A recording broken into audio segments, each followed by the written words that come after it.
Ty, you have known Robert Mueller for some 30 years. What are your fondest memories of him today?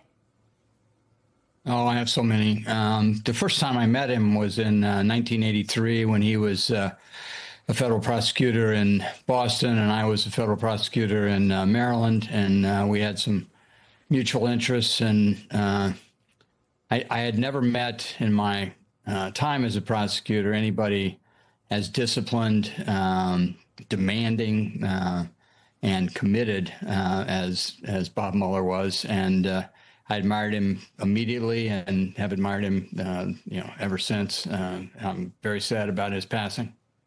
Yeah, I'm no doubt. Why was Mueller uniquely suited to oversee the Russia election interference investigation in your mind? And what efforts did he take to try to legitimize that probe despite all of the political vitriol that surrounded it?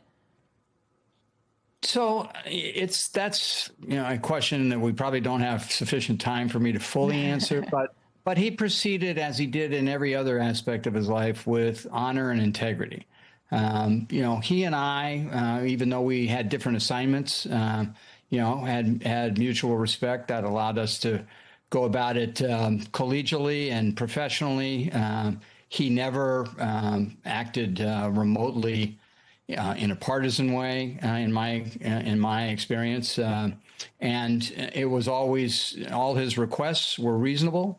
The investigation itself, had some questionable beginnings with the now discredited Steele dossier and other issues, but he was focused on doing what he thought was necessary for the country, which was to develop the evidence and call balls and strikes. At the end, I think he appropriately acknowledged that while there were concerns that persisted, that the president could not be prosecuted, and that was a correct call. I think it's unfortunate that his health started to deteriorate at the end, and the hearing that Senator Kennedy referred to sadly was not Bob's best moment. It's unfortunate that he had to come out at that time. But at the same time, this is a man who distinguished himself in every aspect of his life from childhood forward. He was a phenomenal athlete and leader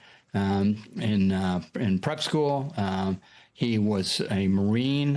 He went into the Marines because of the death of one of his Princeton teammates, and that he cared deeply about. He felt service was very important. This is a man who walked into the middle of a huge firefight in Vietnam, picked up a very severely injured colleague, carried him out heroically in a battle where he lost half his platoon.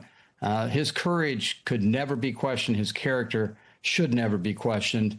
What the president said today, of course, is petty, shameful, despicable, and undignified. Sadly, that is the president we have. But fortunately, in American history, we've had people like Bob Mueller, and hopefully our better angels like Bob can get us beyond the fascism that we're experiencing at this moment. Yeah, you're referring to your former boss there, President Trump, and I was actually just going to ask you your reaction, because you did help President Trump navigate that investigation that Robert Mueller was conducting into him those years ago, and yet you stand here saying giving testimony to Robert Mueller's character, calling him a class act in the aftermath of that investigation. How do you rectify the fact that we're seeing this kind of response from the president, someone you worked for, and what does it say about where we are as a country when families at their most vulnerable state? Here it is on your screen. Basically, the president saying it's good that Robert Mueller died. So that's the type of person that President Trump is. He's a demented narcissist.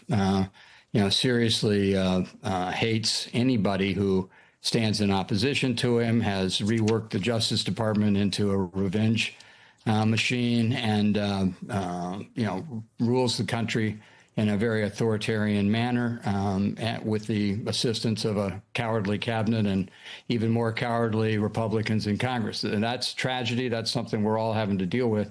But I think, rather than focusing on, the despicable response of a demented president, that we should really focus on the hero that we lost today, and ideally gain some inspiration and some strength that we can bring out on No King's Day when we stand up again for our country.